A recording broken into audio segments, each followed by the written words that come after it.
Hello everyone, welcome to our channel आरंभ.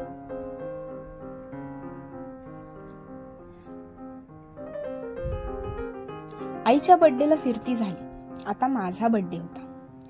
Planning तर बाहेर जायचंच होतं, फक्त कुठे ते अगदी आयत्यावर ठरलं. फक्त फॅमिली नाही बरं, माझी फ्रेंड जिने केकची ऑर्डर आठवडाभर आधीच दिली होती ती सुद्धा होती आमच्यासोबत. आम्ही तर CNG स्टेशन पण नाही सोडलं सेल्फी काढायला. मम्मीने मस्त दहीवडे बनवून घेतले होते सोबत. गाडी साईडला थांबवून आम्ही ताव मारला आणि सेल्फी तर पाहिजेच. गाडीतली जर्नी सुरू झाली होती आणि कमालीची मजा येत होती. गॉसिप्स, गप्पा, कॉलेजच्या आठवणी आणि बरंच काही. मग आम्ही पहिल्या स्पॉटला पोहोचलो. हे आहे खारघरचं मेडिटेशन सेंटर, धम्म विपुला विपश्यना ध्यान केंद्र. नवी मुंबईतील पारसिक हिल इथे हे जंगलाने वेढलेले मेडिटेशन सेंटर आहे. याची स्थापना 2005 मध्ये झाली व हे 3 एकरच्या लँड मध्ये स्थित आहे. ही एक दुमजली इमारत आहे ज्यामध्ये स्वयंपूर्ण निवासी खोल्या, एक डायनिंग हॉल आणि पूर्णपणे वातानुकूलित ध्यान कक्ष आहे, ज्याची 100हून अधिक विद्यार्थी सामावून घेण्याची कॅपॅसिटी आहे. पण इथे टुरिस्टना मात्र नो एंट्री. तुम्हाला आतला परिसर पाहण्यासाठी इथला विद्यार्थी असणं गरजेचं आहे. बाकी तुम्ही इथल्या बाहेरच्या परिसरात फिरू शकता, जो अगदी मनमोहक आहे. इथल्या शांततेच्या आणि हिरवळीच्या कुणीही प्रेमात पडेल. आतमध्ये एंट्री नाही म्हणून नाराज होऊन कसं चालेल. आम्ही इथे पण फोटो सेशन केलं.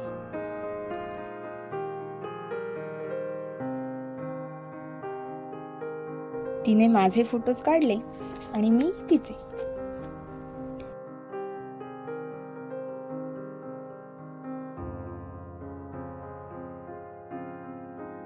हे प्रवासातल्या कपड्यातच परीचे सुद्धा फोटोज काढले. मग टाइम झालेला आणि भूक पण लागलेली. मग पारसिक हिल मध्येच पुढे एक गार्डन आहे, तिथे आम्ही लंच केलं. मस्त एकांत होता आणि पुढ्यात भरली वांगी आणि चपाती. मस्तपैकी खाल्लं, एरियामध्ये थोडा वॉक केला आणि निघालो दुसऱ्या स्पॉटला जायला.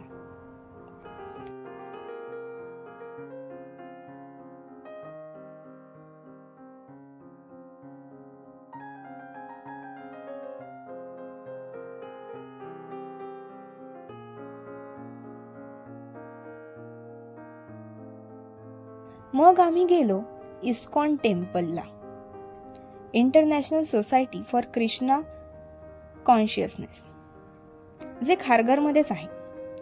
यालाच श्री श्री राधा मदन मोहनजी मंदिर असेही म्हणतात.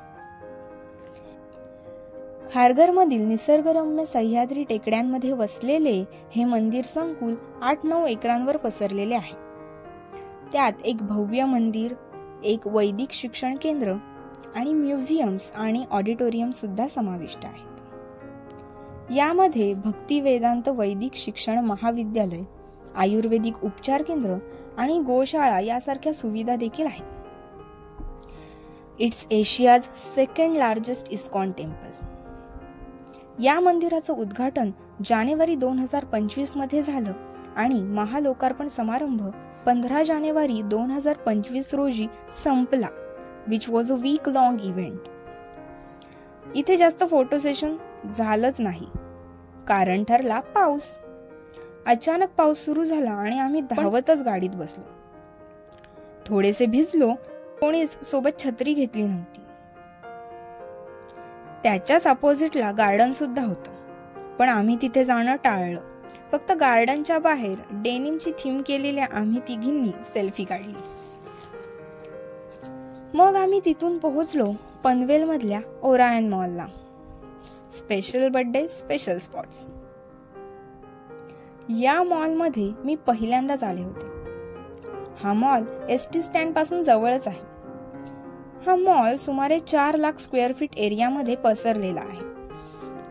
2016 मध्ये सुरू झालेल्या या मॉलमध्ये 3 मजल्यांवर 60हून अधिक ब्रँड्स अवेलेबल आहेत.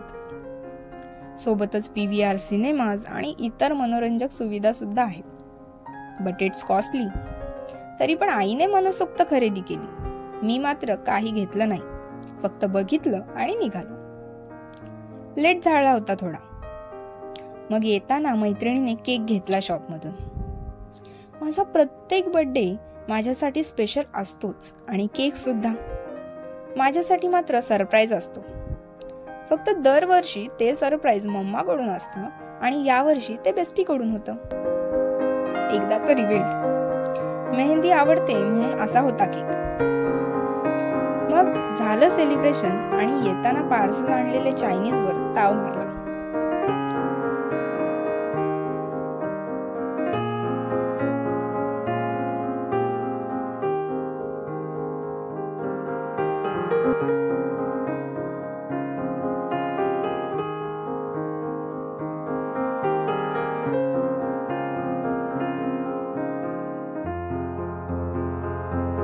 हे डेकोरेशन तिने आणि डॅडीने घरी आल्यावर मी तयार होईपर्यंत केलं होतं.